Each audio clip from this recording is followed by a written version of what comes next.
তো আপনি আকর্ষণের পাত্র কতক্ষণ ছিল? তো এই উম্মত আকর্ষণের পাত্র, নাইলে এতগুলা প্রতিশ্রুতি কেন হবে? উলাইকা লাহুমুল আমান কেন বলবে? লাহুম রিজকুন কারীম কেন বলবে? ইন্না নানানসুরু কেন বলবে? হায়াতান তাইয়্যিবা কেন বলবে? সুখের জীবন কেন বলবে? ইন্নাল ইজ্জাতা কেন বলবে? কেন বলবে? কেন হাদিসে বলবে কুদসির ভিতরে মান আদা লি ওয়ালিয়ান আযানতুহু বিল হারব, আমার প্রিয় পাত্রর দিকে আঙ্গুল উঠাইতে দেরি, আমি ঝাঁপায়া পড়তে দেরি করব না। এই জন্যই তো ইসলামের প্রথম যুদ্ধ আরে বলেন না ওলামারা, বলেন না, বদর হইল সর্বপ্রথম ইসলামের ঐতিহাসিক যুদ্ধ, ঠিক না? তলোয়ার কয়টা? আরে সংখ্যা কত? তলোয়ার কয়টা? কয়টা তলোয়ার কয়টা? না ভুল, তলোয়ার কয়টা? তিনটা। দুশ্মন কত? 1000। তলোয়ার কয়টা? দুর্বিয়া। দুশ্মনদের কাছে তলোয়ার যা সংখ্যা এর চেয়েও বেশি, মুসলমানের কাছে তলোয়ার 3টা। জিতছে কে? কেমন জিতা জিতছে? ঐতিহাসিক জিতা জিতছে। ইতিহাসবিদরা লেখছে কিয়ামত পর্যন্ত এরকম জিতা কেউ জিততে পারবে না। কে জিতাইছে? আল্লাহ প্রথম যুদ্ধে মেসেজ দিছে, মেসেজ, আমি জিতাবো, কেন এরা আমার, আমি ময়দানে আসবো। আর ময়দানে আসছেন, যাক এটা আমার বোঝানোর উদ্দেশ্য না, আমি যেটা বুঝাইতে চাইতেছি ওইটা বুঝাইতে চাই যে আপনি আর আমি আকর্ষণের পাত্র কতক্ষণ, কতক্ষণ বেঁচে থাকবো, যতক্ষণ বা আকর্ষণের পাত্র হওয়ার জিনিসটা আমার কাছে থাকবে যতক্ষণ। রাগ হয় না, বলবো। কয়েকদিন আগেই তো দেখতাম মিডিয়াওয়ালারা তেল মারতে মারতে মারতে মারতে তেলের দাম বাড়ায় দিছিল, ঠিক না? আবার তেল ছাড়া পাকানো পত্রিকায় লিখতে শুরু করছে কেমনে তেল ছাড়া পাকানো যায়, কোন পদ্ধতিতে পাকাইলে তেল ছাড়াও পাক হবে, ঠিক না? ওদেরকেই তো দেখতেছি এখন স্বৈরাচার বলতে বলতে গলা শুকাইতেছে। এমন শুকান, মাঝে মাঝে আবার পানিও খায়। চাইলে বোঝা করে করেন যে কেমন মরুভূমির মতো গলা শুকায়। এই তো হলো দুনিয়া আকর্ষণের অবস্থা। আপনি কয়দিন দুনিয়ায় থাকবেন? কয়দিন আকর্ষণের পাত্র হবে? আলী রাদিয়াল্লাহু তাআলা আনহু তো এই জন্যই বলছিল হাসান হুসাইন রাদিয়াল্লাহু তাআলা আনহুমাকে, সিরু ফি দিয়ারিহিম আনজুর ফি আসারিহিম আসআলুহুম আইনা হাল্লু, বেটা পুরান ঐতিহ্যগুলা দেখো, খুঁটা খুঁটা দেখো, তারপরে চিৎকার দিয়া জিজ্ঞাসা করে ঐতিহ্য তো আছে, তোমরা কোথায়? বলছে বেটা কোনো জবাব আসবে না। হ্যাঁ যদি আসতো তাইলে এই জবাব আসতো, ইন্তাকালনা মিন দারিল গুরুর, ইন্তাকালনা মিন দারিল গুরুর, দোকার ঘরের থেকে বাহির হয়ে গেছি। সব দোকা ছিল, দোকা। যেমন আমি প্রমাণ দিলাম আমাদের মা বাবার সাথে আমাদের সম্পর্ক ধোকার ছিল, ধোকার। ধোকার যদি না হইতো তাহলে সন্তান বাপের জমিন দিয়া জমিদার, বাপের বাড়ি দিয়া বাড়িওয়ালা, বাপের যৌবন দিয়া নিজে যুবক, বাপের সবকিছু আমার ভিতরে ট্রান্সফার হওয়ার কারণে আমি আমার জায়গায় দাঁড়াইছি। ওই সবকিছু পাওয়ার পরেও প্রতিদিন 2 রাকাত বাপের জন্য পড়ার সুযোগ হয় না, মা বাবার জন্য 3 বার সূরা ইখলাস পড়ে না। হায় হায় হায়, বিদায় দুনিয়া নিয়ে আমি বুঝানোর জন্য বললাম যে আপনি দুনিয়ায় ফেমাস কতক্ষণ, আকর্ষণের পাত্র কতক্ষণ, তুমি বা যুবক কতক্ষণ আকর্ষণের পাত্র। আমার দুনিয়া নিয়ে আলোচনা না, আমি বাবাইতে চাইতেছি আপনাদেরকে যে মৃত্যু তো যে কোনো মুহূর্তে আসতে পারে। আমার কাছে যদি আধ্যাত্মিক শক্তি থাকতো তাহলে আমি মাউটটা আমার সামনে রাখতাম না, মাটিতে লাগায় দিতাম আর মাটির চিৎকার আপনাদেরকে শোনায় দিতাম। মাটি চিৎকার দিতেছে তামশি আলা যাহরি মাসিরুকা ফি বাতনি, মাটি চিৎকার দিতেছে তাযহাকু আলা যাহরি সাতাবকি ফি বাতনি, মাটি চিৎকার দিতেছে আতাসুরু আলা যাহরি সাতাহজানু ফি বাতনি, মাটি চিৎকার দিতেছে তাকুলুকাল আলওয়ান আলা যাহরি সাতাকুলুকাদ দুদু ফি বাতনি। তুমি আমার পেটে চলমান, অচিরেই তুমি আমার পেটে আসবে। তুমি আমার পেটে হাসো, হতে পারে তুমি আমার পেটে কাঁদবে। তুমি আমার পেটে ফুর্তি করো, হতে পারে আমার পেটে তুমি দুঃখের সমুদ্রে ডুববে। তোমাকে রং তামাশা আমার পেটে খাইতেছে, অচিরেই তোমাকে আমার পেটে কিরা মাকড় খাবে, পোকা মাকড় খাবে তোমাকে অচিরেই। জমিন প্রতিদিন পদধ্বনি আওয়াজ দিতেছে শতবার। যদি পারতাম তাহলে লাউড স্পিকার আজকে সূর্যের সময় ডুবার সময় লাগায়া সারা বাংলাদেশকে শোনায়া দিতাম যে সূর্য কি বলতে বলতে ডুবতেছে। সূর্য যেখানেই ডোবে ওইখানেই বলতে বলতে ডুববে, লান আউত ফি হায়াতিকা আবাদা। হতে পারে কালকে আর তোমরা কেউ আমাকে উঠতে দেখবে। হ্যাঁ হ্যাঁ, সাভারের মানুষ, আমি চিনি ওই জায়গা যেখানে ঈসা আলাইহিস সালাম দাঁড়ায় জিজ্ঞাসা করছিলেন কাইফা দাম্মারাকুমুল্লাহু তাদমিরা, আল্লাহ তোমাদেরকে সমূলে কিভাবে ধ্বংস করলেন। তো মাটির নিচের থেকে জবাব আসছে বিতনা বিল আফিয়া, আমরা নিশ্চিন্তে ফুর্তি করতে করতে ঘুমায় গেছি। আমি যুবকদের পায়ে হাত দিয়ে জিজ্ঞাসা করি, ওরা তো ওই পর্যন্ত ঘুমায় না যতক্ষণ পর্যন্ত ওদের চোখ ওদেরকে বাধ্য না করে, ততক্ষণ পর্যন্ত তো ফেসবুকে দেখতে থাকে, নেটের ভিতরে দৌড়াইতে থাকে। যখন চোখ বাধ্য করে আর মেলা রাখতে পারে না, তখন হয়তো মোবাইলটা বুকে রেখা ডাইন দিকে বাম দিকে রেখা ঘুমায় যায়। এটাই তো সত্য।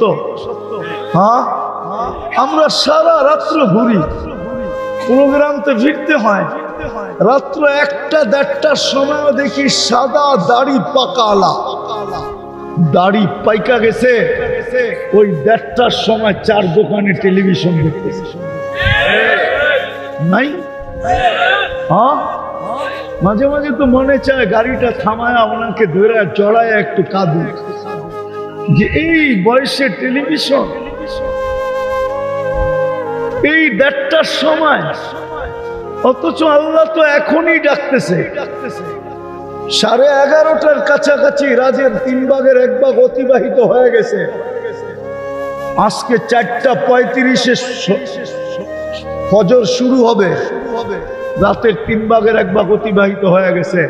এখন তো আল্লাহ ডাকতেছেন, দুনিয়ার সমস্ত নিয়মকে ভঙ্গ করা, দুনিয়ার রীতি হইল নীতি হইল, আসামিকে ধরা হইল ক্রেডিট, আসামিকে হাত করা পড়ানো হইল গৌরবের বিষয়, বেড়ি পড়ানোর গৌরবের বিষয়, কাঠগোড়ায় দাঁড় করানো গৌরবের বিষয়, শুলিতে চড়ানো গৌরবের বিষয়। আল্লাহ তো এখন ডাকতেছে, হাল মিন মুস্তাগফির, কে আসিস আসামি, হাত উঠানা, উঠাইতে দেরি আমি মাফ করতে দেরি করব। উচিত তো ছিল ওই দাড়ি পাকাওয়ালা ওই সময় চিৎকার দিয়ে বলবে আল্লাহ আসামি মাফ করে দে, আর উনি দেখতেছে টেলিভিশন। সূর্য তো বলতে বলতে ডুবতে ছিল, কাল সকালে নাও দেখতে পারে। বিদায় আমি শেষ জায়গায় চলে আসছি, লম্বা করতে চাই না। দুনিয়ায় ফেমাস হওয়া দুনিয়ায় আকর্ষণের পাত্র হওয়া বিষয় না, বিষয় হলো আমি আল্লাহর কাছে আকর্ষিত কিনা, আকর্ষণের পাত্র কিনা, রসুলের কাছে আকর্ষণের পাত্র কিনা। হায় উম্মতে মুহাম্মাদি, দিলে বড় দুঃখ লাগে, দুঃখ। আমরা সব আল্লাহর রসুলকে নবী বলে স্বীকার করি তো, কলেমা পড়ছি তো, সত্য তো, নবী বলে স্বীকার করেন তো? কে কে করেন দেখি? নামান নামান, তকবীর দিয়েন না, তকবীর দিয়েন না, নামান নামান। বলেন এই দুঃখ কোথায় রাখবো? আবু জাহেল যদি কাফের হইয়া, দুশ্মন হইয়া, হাজারো বার যদি এই চোখের কপালের চক্ষু দিয়া ডাইরেক্ট মুহাম্মদুর রাসূলুল্লাহকে দেখতে পারে, আমি তো ওনারই উম্মত, এই মজমায় কয়জন বলতে পারবে যে আমি স্বপ্নে হইলেও একবার দেখছি? বুঝাইতে পারি, বুঝাইতে পারি না। উচিত ছিল চিৎকার দিয়া বুক ফেটে যাওয়া, যে হায় কি করলাম, কেন নবীর কাছে আকর্ষণের পাত্র হলাম না? যদি মুহাম্মদুর রাসূলুল্লাহর কাছে আকর্ষণের পাত্র হতাম, তাইলে তো অবশ্যই স্বপ্নে আমাকে আইসা দেখা দিতেন। দেখি না দেখা দেয়, আরে দেখি না দেখা দেয়, কোনটা সত্য? উলামা বলুন দেখা দেয় না দেখি? দেখা আমাদেরকে তো দেখা দিল না।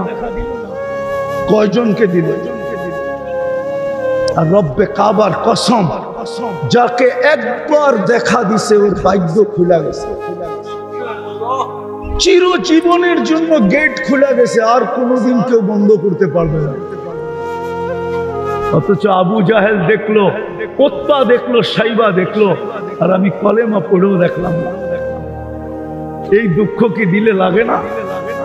না, মনে হয় আপনাদের লাগে না। লাগবে কোত্থেকে? রাগ হয়ে যাবেন? হ্যাঁ, সাবার তো ছোটবেলার থেকে চিনি, ঠিক না? বড়ই তো হইছি ঢাকা শহরে, রাগ হয়ে যাবেন মনে হয়। এক কাঠা বেচলেই তো কোটি টাকা, ঠিক না? তো আর আল্লাহর রসুলের চোখে দেখার দরকার কি? কোটি না হোক লাখ লাখ তো দেখতেছি। যেখানে 1000 টাকা কাঠা ছিল, ওইখানে এখন কয়েক লক্ষ টাকা কাঠা। তো আল্লাহর রসুলের দর্শন দিয়ে কি করব, ঠিক না?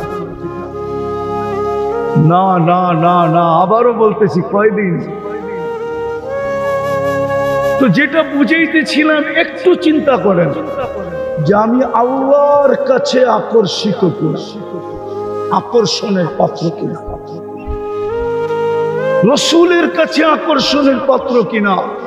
যদি পাত্র হইতাম তাইলে দেখা হতো, দেখা হইতো, দেখা হইতো। আমরা ছোটবেলা দেখছি, আমাদের সাথে যারা পড়তো ছোটবেলা, মক্তব পার হইয়া কিতাবখানায় পা দিতে দেরি, রসুলের দর্শন নিতে দেরি হতো। হ্যাঁ হ্যাঁ, আমাদের জমানায় দেখছি। কিন্তু এই জমানায় বড় দুঃখ লাগে, ছেলেরা দাওরায় হাদিস পড়ে, তখনও স্বপ্নে দেখে নাই বলে, তখনও দেখে। তাইলে বুঝা গেল আমি আকর্ষণের পাত্র। চলে যাব অচিরে, আমি কথা গুছায় নিয়ে আসছি শেষ জায়গায়, চলে যাব। একটু ভাবে, আল্লাহর কাছে আমি কতটুকু আকর্ষণের পাত্র, রসুলের কাছে আমি কতটুকু আকর্ষণের পাত্র। দুনিয়ার আকর্ষণ তো এখানে চলবে না। যদি চলতো, রব্বে কাবার কসম, আবু তালেবের কবর আমাকে বারবার কাঁদাইতো না। শুধু কবর কাঁদায় না, নামটা মনে উঠলি মনে হয় বুক ফাইটা কান্না আসে, যে আবু তালেব, আবু তালেব, যে 44 বছর মুহাম্মদুর রাসূলুল্লাহকে, আপনি মুহাম্মদুর রাসূলুল্লাহ চিনেন না? আমি একটা দুটা উদাহরণ দিয়া দেখি, আপনারা বোঝেন কিনা। কোরআনের একটা সূরা আছে বালাদ, কি বালাদ। আল্লাহ নিজে বলতেছে লা উকসিমু বিহাদাল বালাদ।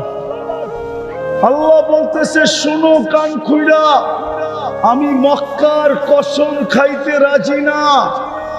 আরে মক্কার নাম তো আপনিই রাখলেন, বলে রাখলে কি হবে? মক্কায় তো আপনার ঘরটা, বলে হইলে কি হবে? বলে আপনি তো সমগ্র জগতের জন্য, সারা দুনিয়ার জন্য হেদায়েতের মারকাজ বানাইলেন, বলে তাতে কি হলো? আপনি তো মক্কাকে মাসাবাতাল লিন্নাসি ওয়া আমনা বানাইলেন, মানুষের জন্য নিরাপত্তার ছাউনি বানাইলেন। আপনি তো মক্কাকে মান দাখালাহু কানা আমিনা, যে ঢুকবে সে নিরাপত্তার গ্যারান্টি পাবে, আপনি বানাইলেন। তো কসম খাইতে চান না কেন? আপনি তো দেখা যায় কসম খাইলেন, লা উকসিমু বিহাদাল বালাদ। আল্লাহ বলে কসম খাইছি কেন শুনবা? আনতা হিল্লুম বিহাদাল বালাদ। বন্ধু আপনি এই শহরে জন্ম নিয়েছেন, এই জন্য আমি কসম খাইলাম, আপনার কারণে খাইলাম। আপনি চিনেন না, বোঝেন না। আপনি যদি বুঝতেন তাহলে আপনার এরকম নির্জুমতা হইতো না, আপনি বোঝেন না। আল্লাহ বলে বন্ধু আমি মক্কার কসম খাইতেছি শুধু আপনি এইখানে জন্ম নেওয়ার কারণে, বলে খাওয়ার কথা না না না না, হোক না আমার ঘর।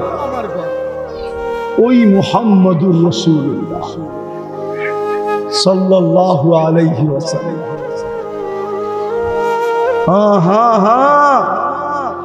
এই জন্যই তো আমি বলি আল্লাহ সব নাফরমানি সইতে পারেন, কিন্তু বন্ধুর নাফরমানি সইতে পারেন না। সব নাফরমানি সয়ে না। আমার কাছে প্রমাণ আছে, 360টা মূর্তি বাইতুল্লাহর উপরে কিচ্ছু বলে না। বাইতুল্লাহর তপ চলতেছে উলঙ্গ, কিচ্ছু বলে না। বাইতুল্লাহর চত্বরে বৈশা মূর্তির পূজা করতেছে, কিচ্ছু বলে না। শুধু বন্ধুকে তাব্বান লাকা বলতে দেরি, জিবরিল আলাইহিস সালামকে মনে হয় ওই দিন সবচেয়ে গতিতে পাঠাইছেন যে যাও জিবরিল, তাব্বাত ইয়াদা আবি লাহাব দুনিয়াকে শোনায় আছে। আমার বন্ধুর উপরে আঙ্গুল, অথচ তাকাইলে দেখা যায় বাইতুল্লাহর ছাদে 360টা মূর্তি। তপ চলতেছে উলঙ্গ, তপ চলতেছে উলঙ্গ। বাইতুল্লাহর চত্বরে বসে গায়রুল্লাহর পূজা চলতেছে, কিচ্ছু বলে না। বিদায় আল্লাহ সব সইতে পারে, বন্ধুর বিরোধিতা সইতে পারে। যেটা বুঝাইতেছিলাম, আমরা দুনিয়ায় কতটুকু ফেমাস এটা আমার বিষয়। আমার বিষয় আপনি আল্লাহর কাছে ফেমাস কিনা, রসুলের কাছে ফেমাস কিনা, কবরের প্রথম প্রশ্নের জবাব দিতে পারবো কিনা। কবরের প্রথম প্রশ্ন কি? আরে বলেন না, আরো জোরে বলেন না। আপনি বলতেছেন এটা ইমাম বুখারী রহমতুল্লাহ আলাইহি বলে না, ইমাম মুসলিম বলে না। আপনি বলতেছেন কবরের প্রথম প্রশ্ন মান রব্বুকা। আপনি বলতেছেন ইমাম বুখারী রহমতুল্লাহ আলাইহি বলে না, ইমাম মুসলিম বলে না রহমতুল্লাহ আলাইহি। ওনারা দুইজন একমত। আপনি যে বলতেছেন মান রব্বুকা, আপনাকে রব চিনাইছে কে? কে চিনাইছে? আরে রব আপনাকে কে চিনাইছে? কে? জোরে বলেন না। মুহাম্মদুর রাসূলুল্লাহ আপনাকে রব চিনাইছে।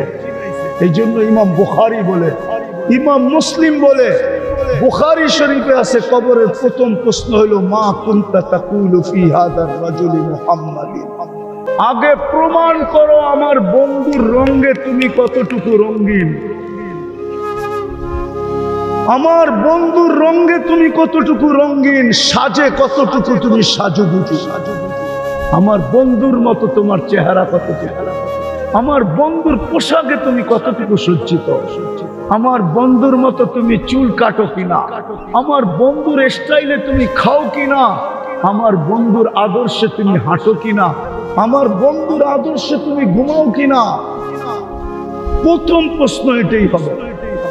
এটা ভাইবেন না যে প্রশ্ন উত্তর হবে না, প্রশ্ন উত্তর এটাই প্রথম হবে। ইমাম বুখারী লিখছে, আমি লিখি না। বুখারী শরীফ খুলে দেখেন, কিতাবুল জানায়েজ, এই হাদিস 15 বার জায়গায় আনছে, 15-16 জায়গায়। ইমাম বুখারী পুরা বুখারীর ভিতরে প্রত্যেকবার উনি প্রমাণ করছে, কবরের প্রথম প্রশ্ন, মা কুনতা তাকুলু ফি হাযার রাজুল মুহাম্মদ। বিদায় আমার কথা হলো, আপনি আর আমি আল্লাহর কাছে কতটুকু আকর্ষণের কথা, দুনিয়ায় কতটুকু ওটা আমার বিষয় না। দুনিয়ায় তো কাঠ দিয়া কাঠ পিটায়ও আকর্ষণের পাত্র হওয়া যায়। কাঠ দিয়া কাঠ পিটানো বোঝেন? মনে হয় বোঝেন না। বুঝছেন কেউ কিছু? বোঝেন না? ক্রিকেটের ব্যাটটা কিসের? বলটা কিসের? কাঠের উপরে চামড়া লাগানো, বলটাও কাঠের। কাঠ দিয়া কাঠ পিটায়ও সারা দুনিয়ায় ফেমাস হওয়া যায়। আমি মানি, আমি অস্বীকার করি না, কিন্তু এটা আমার বিষয় না। আমার বিষয় তোমাকে যে যৌবন দিল যুবক, তুমি আল্লাহর কাছে ফেমাস কিনা এটা দেখো। পুরুষকে যে পুরুষত্ব দিল, নারীকে যে নারীত্ব দিল, টাকা আলাকে যে টাকা দিল, ওর না তো মার পেটের থেকে আসছিলাম মিসকিনা। আল্লাহ বলে কুনতা মিসকিনা, তুই মার পেটের থেকে অসহায় আসছিলি, মিসকিন আসছিলি, নিশ্চয় আসছিলি। ফালা লাকা সিন্নুন তাক্তা, দাঁত তোর ছিল না যে কাটবে। ওয়ালা লাকা লিসানুন তানতিক, দিব্যা ছিল, বাকশক্তির কার্যকারিতা ছিল না। ওয়ালা লাকা উযুনুন তাসমা, কান ছিল, শ্রবণ শক্তির কার্যকারিতা ছিল না। ওয়ালা লাকা আইনুন তানদুর, চক্ষু ছিল, দৃষ্টি শক্তির কার্যকারিতা ছিল না। ওয়ালা লাকা আকলুন তুমাইয়িজ, মগজ ছিল, ভালো মন্দ বুঝার ক্ষমতা ছিল না। ওয়ালা লাকা কলবুন তাতাফাক্কার, দিল ছিল, চিন্তা কি জিনিস তুমি জানতে না। ওয়ালা লাকা ইয়াদুন তাফতিশ, হাত ছিল, ধরার ক্ষমতাই ছিল না, কর্ম করতে কা। ওয়ালা লাকা রিজলুন তামশি, পাও ছিল, চলার ক্ষমতা ছিল না। কুনতা সগীরা, বড় ছোট ছিলা। কুনতা যায়ীফা, বড় দুর্বল ছিলা। কুনতা জাহিলা, বড় অজ্ঞ ছিলা। ফামান আগনাকা, তোকে স্বয়ং সম্পূর্ণ কে করলো? কে করলো তোমাকে স্বয়ং সম্পূর্ণ? কে করলো? আরে কে করছে? বিদায় আমার আলোচ্য বিষয়, যুবক তুমি দুনিয়ায় ফেমাস, আমি জানি। সারা দুনিয়া তোমার যৌবনের দিকে তাকায় থাকে, এটাও জানি, কিন্তু আমার এটা বিষয় না। বিষয় আল্লাহর কাছে ফেমাস কিনা, রসুলের কাছে ফেমাস কিনা। কেমন ফেমাস? আমি 2-3টা দেখাইতেছি। কোরআন থেকে দেখাইতেছি 2-3টা, হাদিস থেকে দেখাবো 2-1টা, যে এমন ফেমাস, মৃত্যু যখনই যে আসুক, তাতানাজ্জালু আলাইহিমুল মালাইকা, ফেরেশতা যেন আমাকে প্রটোকল দিতে আসে, ফেরেশতা যেন আমাকে নিয়ে যেতে আসে প্রটোকল দিয়া। ডাইনে থাকবে, বামে থাকবে, সামনে থাকবে, পিছে থাকবে। নাহানু আউলিয়াউকুম ফিল হায়াতিদ দুনিয়া ওয়া ফিল আখিরাহ, বলবে দুনিয়ায় ছিলাম, আখিরাতেও থাকবো। আমরা যখন চতুর্দিকে থাকবো, তুমি যখন আমরা আমাদের মধ্যখানে থাকবে, তো আল্লাহ তাখাফু, তোমার ভয় কিসের? ওয়ালা তাহজানু, আর তোমার চিন্তাই বা কিসের? এরকম ফেমাস। জালালউদ্দিন সুয়ুতি লেখছেন, এই জন্য আমি বলতেছি রহমতুল্লাহি আলাইহি, কবরের পাশে যখন লাশ যাবে, তো কবর যেন বলে, ইদান উহাব্বিলু লাকা বাতনি খাদরা, তোকে রাখতে দেরি, আমার পেট সবুজ শ্যামল হতে দেরি হবে না। যেটাকে আল্লাহর রাসূল বলছে রাউযাতুম মিন রিয়াদিল জান্নাহ। আমি সাভারের উলামাদেরকে একটা তথ্য দিয়া যেতেছি। তথ্য, একজন আলেম ছিলেন সিরিয়ার, হাজারো বৎসর আগের, হাজারো বৎসর। নাম ছিলেন আব্দুর রহমান হাফফার, আব্দুর রহমান আল হাফফার। উনি বুড়া বয়সে আলেম হয়েছিলেন, বুড়া বয়সে। ওনার বংশগত পেশা ছিল দামেস্কের কবরস্থানে কবর খোদাই করা, কবর খোদাই করা। উনি যখন মাদ্রাসায় পড়তে গেছেন, তখন বুড়া বয়সে ওনাকে মাদ্রাসালা জিজ্ঞাসা করছে, জামিয়া দামেশ জিজ্ঞাসা করছে তোর ভিতরে তো নাই কিছু, তুই পড়বি কি? বয়সই তো শেষ। বলছে আমি পড়বো। বলছে কি দেখা তুমি এই বয়সে পড়তে আসলা? তো উনি দুইটা কবরের কাহিনী বলছিলেন, নিজের চোখের দেখা। বলে তারপরের থেকে আমার মনের ভিতরে ঢুকছে আমি আলেম না হয়ে মরতে চাই না। কাহিনী বলার সময় নেই আমার কাছে, শুধু আমাদেরকে তথ্য দিলাম, কিতাব গাইটা বাইর করুক আব্দুর রহমান আল হাফফার, তাইলে জালালউদ্দিন সুয়ুতির কথা বুঝে আসবে যে কবর জান্নাতের বাগান হবে। আগে বলবে ওয়ায়ুহাব্বিল জিসমাকা নূরা, তো শরীর নুরানি হয়ে যাবে, আলো আর আলো, আলো আর আলো। ওয়ায়াসআদ রূহুকা ইলাল্লাহ, তো রূহ আল্লাহর সান্নিধ্যে চলে যাবে। তারাল জান্নাতা গুদুওয়াম ওয়া আশিয়া, তুমি সকাল বিকাল জান্নাত পেয়ে যাবে। চান আল্লাহ রসুলের কাছে ফেমাস হইতে? আরে চান নাকি? হ্যাঁ, কে কে চান দেখি? পাক্কা? হ্যাঁ হ্যাঁ, তাহলে প্রথম কাম করতে হবে আল্লাহর কাছে তওবা করেন অতীত থেকে। আগে বলেন আল্লাহ অতীত থেকে তওবা করলাম। দুই হাত উঠে বলেন আল্লাহ অতীত থেকে তওবা করলাম। নামান যদি মনের থেকে করে থাকেন আপনি নিষ্পাপ। আল্লাহর কাছে ফেমাস বানানোর জন্যই মুহাম্মদুর রাসূলুল্লাহ আসছে। আমি তো বলি এই উম্মত যদি একটা কামই করতো, হাজারটা না করে যদি আজকেও একটা কাজ করতো, একটা কাজ 100-এ 100, তাহলে এই উম্মতের এই দুরবস্থা হয় না। আজকে কুকুরের দাম আছে, উম্মতে মুহাম্মদীর দাম নাই। যদি দাম থাকতো তাইলে আমি এই জাহাঙ্গীরনগর বিশ্ববিদ্যালয়ের পেটের ভিতরে বসা বলতেছি, এইখানে হবে অনেক ছাত্র ভাই আমার, ইউনিভার্সিটির স্টুডেন্ট হবে। ওরা যদি আমাকে দেখাইতে পারে আজ পর্যন্ত প্রাণীবাদীরা ইসরায়েলের বিরুদ্ধে ফিলিস্তিনের পক্ষে দুই শব্দের একটা প্রতিবাদ কোন মিডিয়ায় দেয়া থাকে, দুই শব্দের একটা প্রতিবাদ কোন মিডিয়ায় দেয়, অথচ প্রাণীবাদীরা বাংলাদেশের সুপ্রিম কোর্ট থেকে রায় বাহির করে নিয়ে আসছে যে বাংলাদেশে কুকুরকে আর ইনজেকশন দিয়া সিটি কর্পোরেশন ওয়ালা মারতে পারবে না, কোন পৌর কর্পোরেশন মারতে পারবে না, মারলে আইনগত দণ্ডনীয়। আজ পর্যন্ত 2 অক্ষরের একটা প্রতিবাদ দেয় কোন প্রাণীবাদী।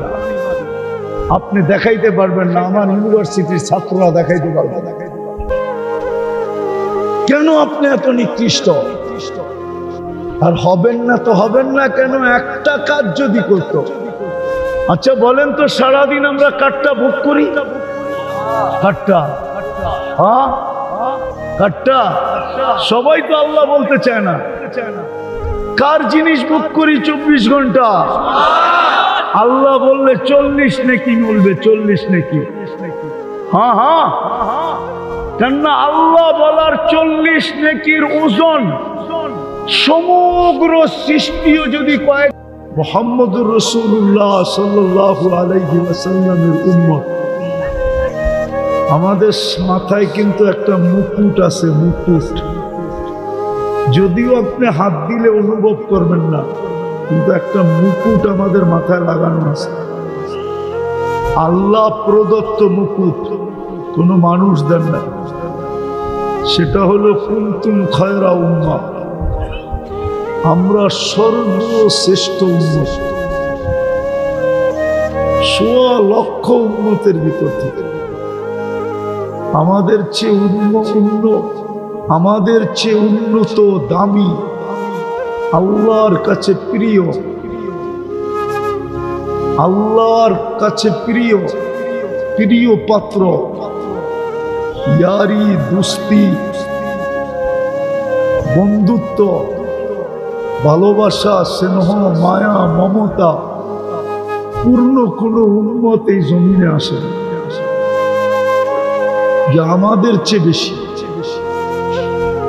এই উম্মতের সাথে হাজারো অঙ্গীকার ছিল। এই দুনিয়ার বুকে আমি দু চারটা দেখাই কোরআন থেকে। এই উম্মতের সাথে অঙ্গীকার ছিল, উলাইকা লাহুমুল আমান, আমাদেরকে আল্লাহ নিরাপত্তার চাদর দিয়া ঢাকা রাখবে। আমাদের সাথে অঙ্গীকার ছিল, আমাদের সাথে অঙ্গীকার ছিল, আওয়াজ না, কোত্থেকে জানি আওয়াজ আসতেছে। আমাদের সাথে অঙ্গীকার ছিল, লাহুম রিজকুন কারীম, তোমাদেরকে আমি পাখির মতো পালবো, পাখির মতো। তাগদু খিমাসাম ওয়া তারুহু বিতানা, তোমাদেরকে বাড়িতে বসায় বসায় পালবো। অঙ্গীকার ছিল। আমাদের সাথে অঙ্গীকার ছিল, হায়াতান তাইয়্যিবা, সবচেয়ে সুখের জীবন আমাদেরকে দিবে। আমাদের সাথে অঙ্গীকার ছিল, ইন্না নানানসুরু, তোমাদের একজনও যদি ডাকো তো আমি ফেরেশতা পাঠায় দেব।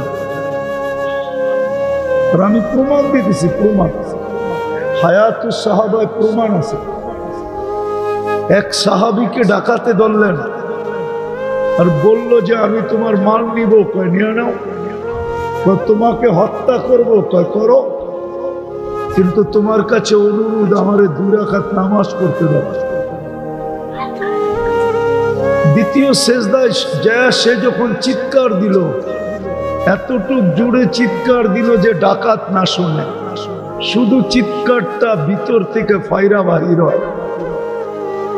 সে দোয়া করতেছিল, ইয়া ওয়াদুদ ইয়া জাল আরশিল মাজিদ ইয়া ফাআলান লিমা ইউরিদ আসআলুকা বিইজ্জাতিকাল্লাতী লা তুরাম ওয়া বিমুলকিকাল্লাযী লা ইউদাম ওয়া বিনূরিকাল্লাযী মালা আরকান আরশিক ইয়া মুগীস আগিসনি।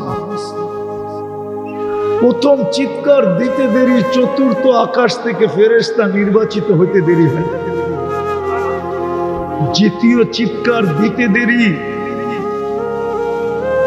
4 আকাশ অতিক্রম করতে দেরি হয়, 4 আকাশ অতিক্রম করছে। তৃতীয় চিৎকার দিতে দেরি, মাথার কাছে আইসা ডাকাতকে জাহান্নামে পৌঁছাইতে দেরি করে না। যখন সে ডান দিকে ভয়ে ভয়ে ডান দিকে সালাম ফিরাইতে ছিল, কেননা প্রথম সালাম ডান দিকে ফিরায়, দেখে ডান দিকে দাঁড়ানো আছে সুদর্শন যুবক, চেহারা না যেন 14 তারিখের চাঁদকে হার মানায়, মুস্কি মুস্কি হাসতে ছিল, উলঙ্গ তরবারি হাতে। বাম দিকে সালাম ফিরাই জিজ্ঞাসা করছে, তুমি কে, তুমি কে? তো বলছে, আশ্চর্যের বিষয়, তুমি ডাইকা আনলা, তুমি জিজ্ঞাসা করতেছো তুমি কে? বড় আশ্চর্যের বিষয়, তুমি তো আমাকে ডাইকা আনলা। জিজ্ঞাসা করলো, কখন ডাইকা আনলা? তো তুমি কি চিৎকার দাও না, ইয়া মুগীস আগিসনি?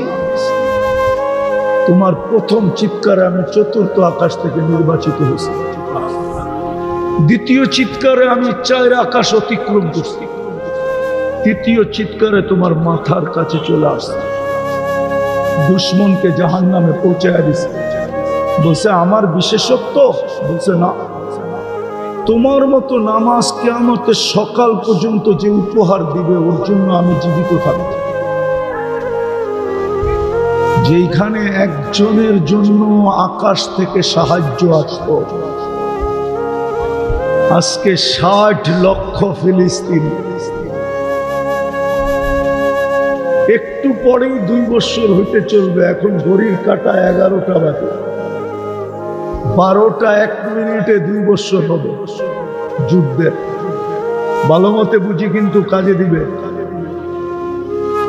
ভালো মতে বুঝি। আর 1 ঘন্টা 2 মিনিট পরে 2 বছর ফিলিস্তিনের যুদ্ধের পুরা হবে। একটা রুটির টুকরার জন্য বাচ্চা মরতেছে, এক বোতল পানির জন্য কাতরায় কাতরায় মরতেছে।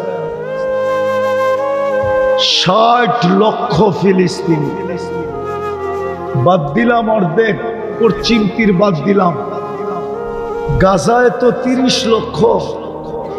ফেরেশতা আসে না কেন? অঙ্গীকার তো ছিল নানান শুরু, একজন চাইলো সাহায্য পাঠায় দিব, এখন তো 30 লক্ষ চাইতেছে, না চায় না? হ্যাঁ, এখন তো 200-250 কোটি চাইতেছে। আপনারা কি চান না? হ্যাঁ, চান না? 250 কোটি মুসলমান চায় না গাজায় সাহায্য আসুক, আকাশ থেকে ফেরেশতা নামুক? চায় না? কই 2 বছর তো হয়ে গেল। 365-কে 2 দিয়া পূরণ দিলে কতদিন হয়? 365 দিনে 1 বছর। 2 বছর হয়ে গেল, 2 বছর। এই তো 1 ঘন্টা 2 মিনিট পরেই 2 বছর।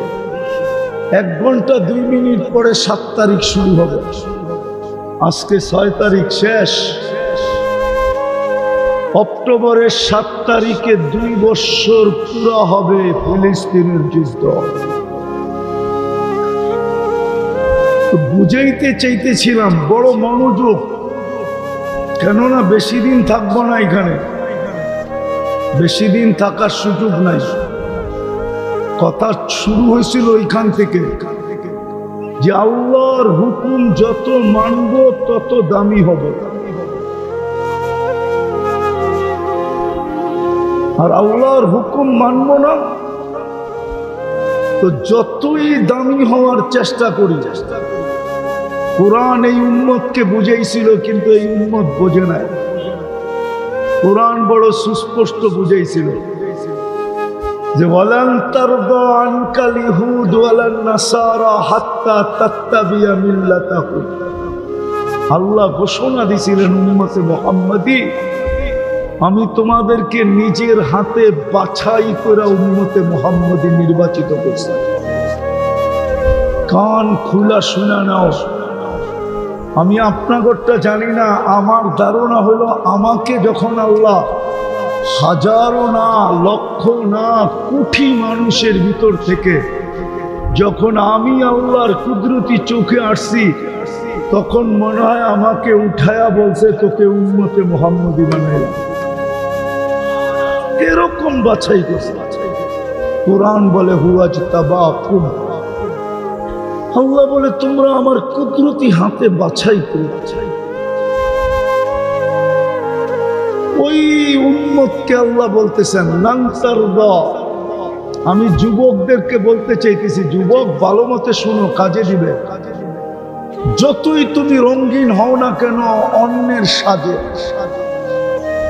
2 সম্প্রদায়ের সাজে যতই রঙিন হই না কেন, অন্যদের সাজে যতই রঙিন হই না কেন, আল্লাহর গ্যারান্টি বিন্দু পরিমাণ না, বালুর কণা পরিমাণ ভালোবাসা তোমাদের জন্য ওদের দিলে আমি পয়দা হতে দিব না, না, না, না, না।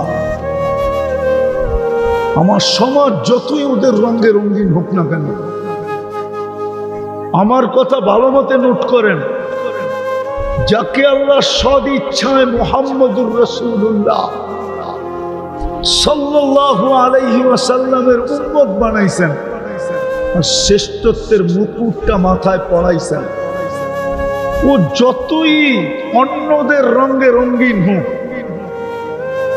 যতই রঙিন হোক, কসম খোদা আল্লাহ গ্যারান্টি দিয়া বলতেছেন লান তারদা।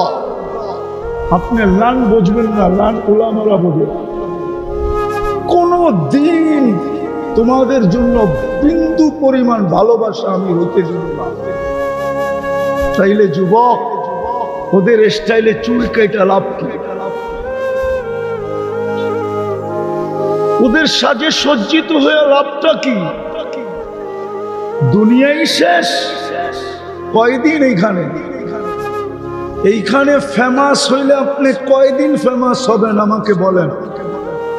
দুনিয়ার ফেমাসত্বের ধারা দুইটা, যতদিন বেঁচে থাকবেন অতদিন ফেমাস, মরা গেলেন আর কেউ খবর নেবে না। প্রমাণ দিমু প্রমাণ। কার কার মা বাবা নাই হাত উঠান, নামান।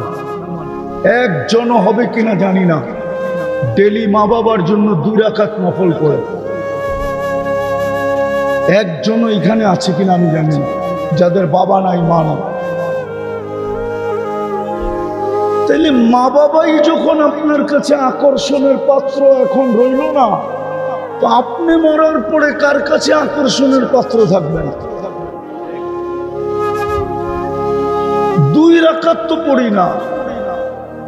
বাবা যৌবন না দিলে তো আমি যৌবন পাওয়ার কোনো প্রশ্নই ছিল না। আমি হাদিস দিয়া প্রমাণ দিতেছি।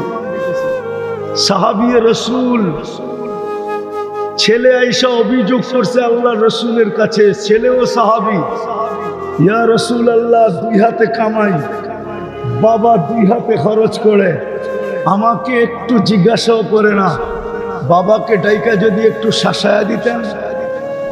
আল্লাহর রসুল লোক পাঠাইছে, যাও আর বাবাকে ডেকে নিয়ে আসো।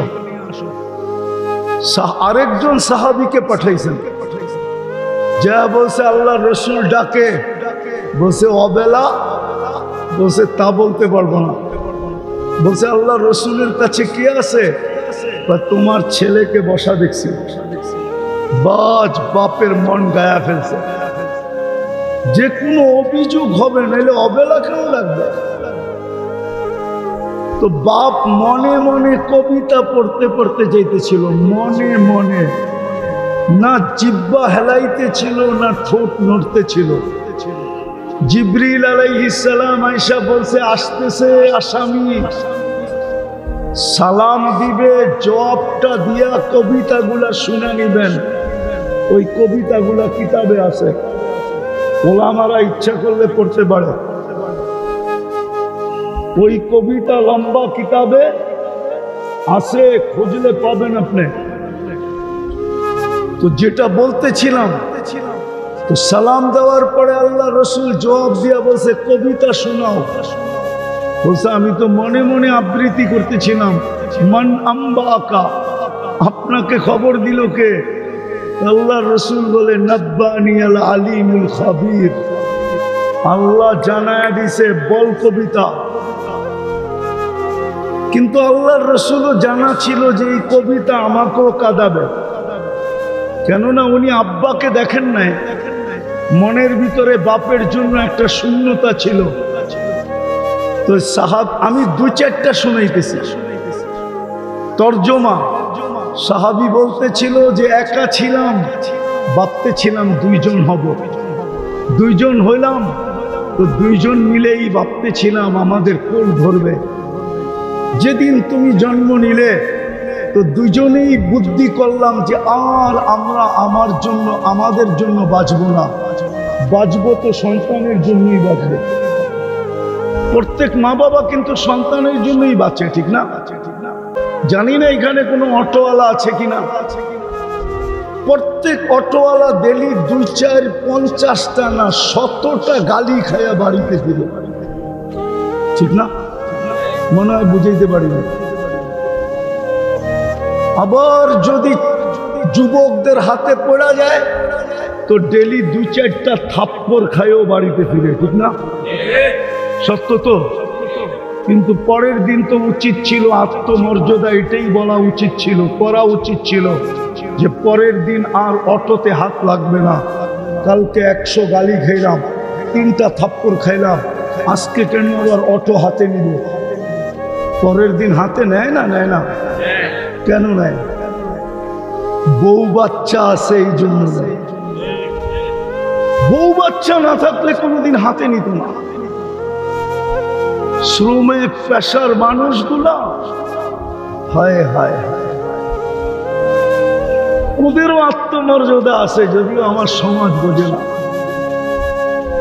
চাকরি যারা করে অন্যের কাছে, ওই চাকরদেরও কর্মচারীদেরও আত্মমর্যাদা আছে, কিন্তু ডেলি 2-4-20টা গালি খায়া বাড়িতে ফিরে। শুধু বাইচা আছে সন্তানের জন্য, বউ বাচ্চার জন্য।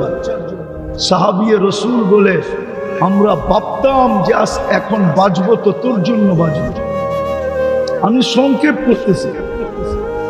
তো সাহাবিয়ে রসুল বলতেছিল, তুই তো আমাকে একজন হিতাকাঙ্ক্ষীও ভাবতে পারতি, একজন হিতাকাঙ্ক্ষীও তো ভাবতে পারতি। বাপ না ভাবতি, একজন হিতাকাঙ্ক্ষী ভাবতি, একজন সহযোগী ভাবতি, একজন সহানুভূতিকারী ভাবতি। তুই আল্লাহর রসুলের কাছে আমার বিরুদ্ধে অভিযোগ দিলি, তো দিলি কি করে? সে যখন পুরা ছন্দ শুনানোর পরে মুহাম্মদুর রাসূলুল্লাহর চোখ বায়া পানি পড়তে পড়তে দাড়ি ভিজা বুকের ভিতরে পড়তেছিল, না আব্বাকে তো দেখেন না। কবিতা যখন শেষ, যুবকের কলার ধরে বলছে, কুম উঠ, আনতা ওয়া আবুকা আনতা ওয়া মালুকা লি আবিকা, উঠ, তুই আর তোর মাল তোর বাপের জন্য, তোর বাপের বিরুদ্ধে অভিযোগ। তো যেটা বুঝাইতেছিলাম, আকর্ষণ কতক্ষণ, বাবা ছিল যতক্ষণ, মা ছিল যতক্ষণ। বাদ দিলাম নামাজ, এই উম্মতকে তো আল্লাহ সুযোগ দিছেন দেখা। বললাম না, এই উম্মতের সাথে আল্লাহর ইয়ারি, দোস্তি, প্রেম, প্রীতি, ভালোবাসা, স্নেহ, মায়া, মমতা আর হবে না কেন? আমাদের পরে তো উম্মত নাই, আমাদের নবীজির পরে তো নবী নাই। আছে নাকি? জোরে তো কয় না দেখি, আছে না? বিশ্বাস করেন? হ্যাঁ, কে কে বিশ্বাস করেন আমাদের নবীজির পরে নবী আছে? হাত উঠান তো দেখি। আছে? বিদায় আল্লাহর ভান্ডারে যত ভালোবাসা আছে, যত স্নেহ আছে, মায়া আছে, মমতা আছে, সব কিছু আল্লাহ উঠায় আমাদেরকে দিয়ে দিতে। মনে হয় বুঝাইতে পারি না আপনাকে। এই জন্য আমাদেরকে দিছেন, একবার পড়লে 10 পারার সওয়াব পাওয়া যায়। 10 পারা, কয় পারা? কয়বার পড়লে? 2 বার, 3 বার? কিসের সওয়াব পাওয়া যায়? 30 পারা। কি কি? আরে জোরে বলেন। কোরআন। শুধু কোরআন না, এটা আল্লাহর কালাম, কালাম, কালাম, কালাম। আপনি কালাম বোঝেন না, কোরআন বুঝছেন। কালাম বুঝতেন যদি আমার মতো তুর পাহাড় দেখেন। তুর পাহাড় দেখেন না তো কালাম বুঝবেন করতে। ওইখানে গেলে মনের ভিতরে প্রথম ধাক্কা দেয় যে মুসা আলাইহিস সালাম তো এইখানে দাঁড়িয়ে কথা বলতেন, ঠিক না? ঠিক না? হ্যাঁ, মুসা আলাইহিস সালাম কথা বলতেন, ঠিক না? আল্লাহ তো নিজের কালাম উঠায় আমাদেরকে দিয়ে দিয়েছেন। মুসা আলাইহিস সালাম নিজে কথা বলে উঠায়া দিয়া দিলাম, আমি তোর লগে কথা বলবো। কোরআন তো হইলো আল্লাহ আমাদের সাথে কথা বলে। কোরআন তো শুধু কালাম না, আল্লাহর সাথে কথা বলার জন্য তো আমাদেরকে নামাজ দিছিলেন। আমি যখন দেখতে গেছি তো আমার মনে এই খটকাই ছিল যে মুসা আলাইহিস সালাম তো এইখানে কথা বলতেন, কিন্তু আল্লাহ মনে সান্ত্বনা দিছে যে কথা বললেও তো এইখানেই বলতে পারতো, আর কোথাও তো পারতো না। দিনের ভিতরে একটা সময়ই বলতে পারতো, এরপরে তো আর পারতো না। আবার ওই কথা বলার সীমা রেখা ছিল। ও উম্মতে মুহাম্মাদি, ও বন্ধুর উম্মত, তোকে তো আমি 23 ঘন্টা কথা বলার সুযোগ দিচ্ছি। 23 ঘন্টা। কয় ঘন্টা? সুবহানাল্লাহ, তো আসতে বলবেন। 23 ঘন্টা, শুধু 3 বেলা 20 মিনিট 20 মিনিট 1 ঘন্টা। সূর্য উঠার সময়, তাও মনে আমি ভুল বলছি, আমাদের মুফতি সাহেব রহমতুল্লাহ আলাই বসুন্ধরার উনি বলতেন 10 মিনিট, সূর্য ওঠার সময় 10 মিনিট, ডুবার সময় 10 মিনিট, আর যখন মাথার উপরে আসে 10 মিনিট, বা 15 মিনিট ধরলাম 45 মিনিট। এতটুক কথা বলা নিষেধ। বাকি পুরা 23 ঘন্টা যদি আপনি কথা বলতে চান তো অনুমতি আছে। মুসাল্লি ইউনাজি রব্বা, নামাজি আল্লাহর সাথে কথা বলে। আর যখন কোরআন পড়তে থাকে তো আল্লাহ স্বয়ং ওই বান্দার সাথে কথা বলতে থাকে। কিন্তু 3 বার সূরা ইখলাস পড়েও তো মা বাবাকে দিই না। কয়জন আছে এখানে ডেইলি 3 বার সূরা ইখলাস পড়া, যে আল্লাহ 1 খতম কোরআনের সওয়াব হইলো মা বাবাকে দিয়া দিয়েন, তাইলে তো 365 দিনে 365 কোরআন খতম হতো। 365 কোরআন খতমের সওয়াব মা বাবা পাইতো। বুঝা গেল আকর্ষণের পাত্র অতক্ষণ বাইচা আছে যতক্ষণ, বাইচা নাই আর আকর্ষণ নাই। আমি অতি তাড়াতাড়ি গুছায় নিয়ে আসবো কথাকে।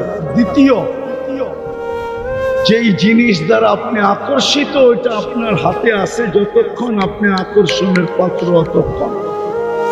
যুবক আকর্ষণের পাত্র কতক্ষণ? যৌবন আছে যতক্ষণ। রূপসী আকর্ষণের পাত্র কতক্ষণ? রূপ আছে যতক্ষণ। দেখেন না, একবারের বেশি 2 বার বিশ্ব সুন্দরী হওয়া যায় না। যায় নাকি? না মনে হয় যায়। কেন? 1 বৎসরই চামড়ার ফিটনেস কমে গেছে। 1 বৎসরই গাইটা গেছে, 1 বৎসরই মাপে কমে গেছে।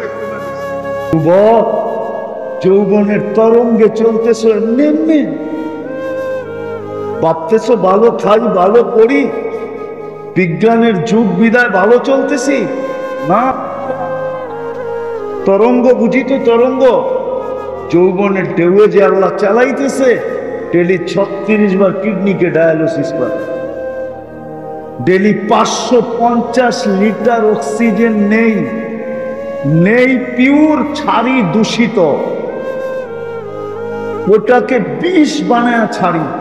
আল্লাহ ওটাকে আবার কুদরত দিয়ে রিফাইন করেন, আবার আমাদেরকে নিতে দেন।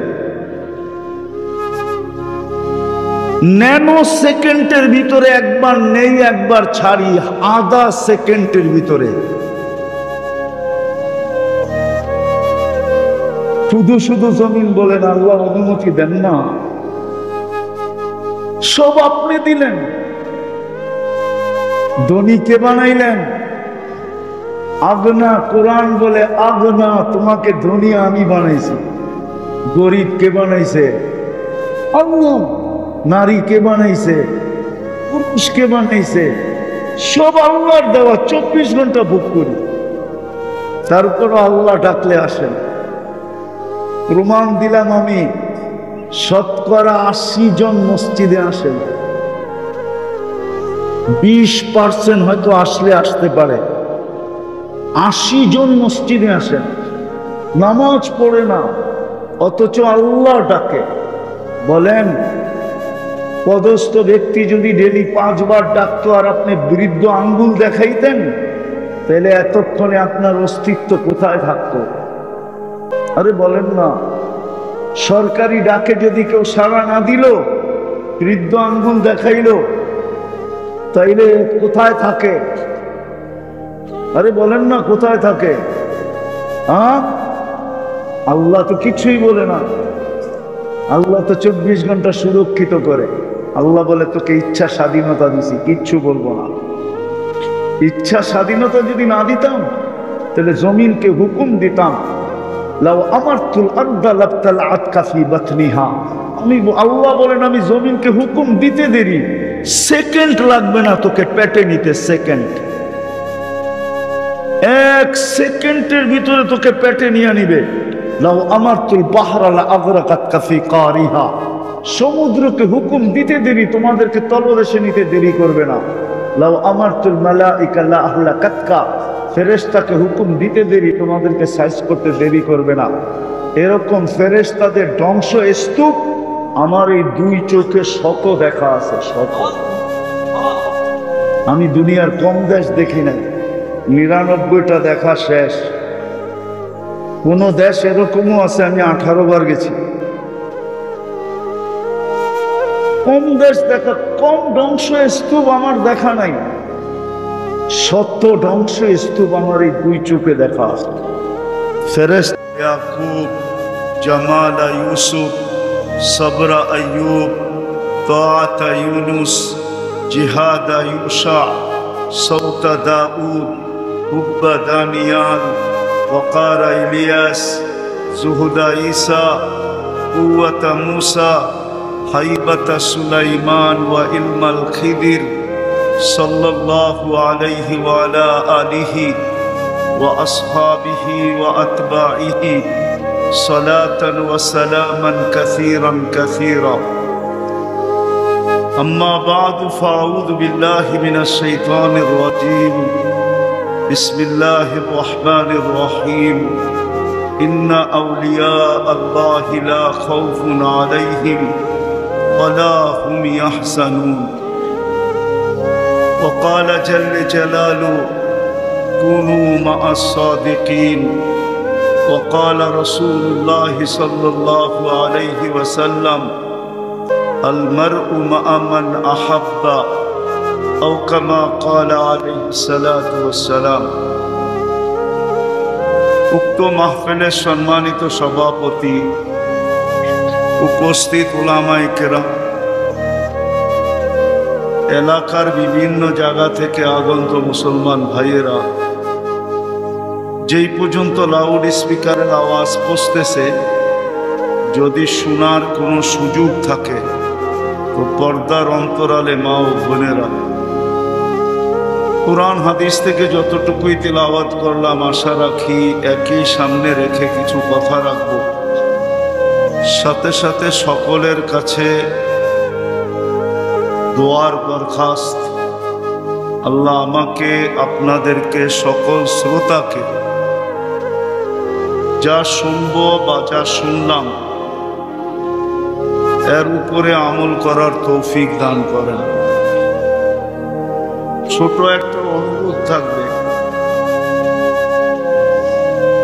কথাগুলো যত বেশি মনোযোগ দিয়ে শুনবো, আমাদের মনোযোগের মাত্রা যত বাড়বে তত বেশি কথাগুলো দিলের ভিতরে বসবে এবং উপকৃত হব। হুকুমটা কিন্তু আমার না, স্বয়ং আল্লাহর হুকুম। ফাস্তামিউ, তিনি কথা যখন শুনো তো মনোযোগ দিয়ে শুনো। লাআল্লাকুম তুরহামুন, তাইলে কিন্তু আমল করার জন্য আল্লাহ তৌফিক দিবেন।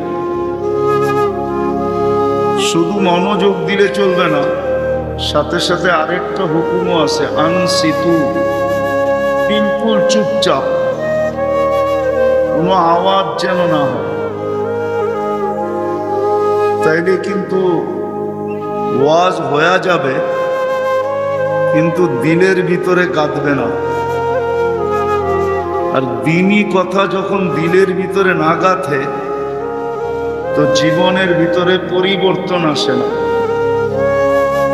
আর পরিবর্তন যদি না আসলো তাহলে সমাজে মানুষ হব বটে,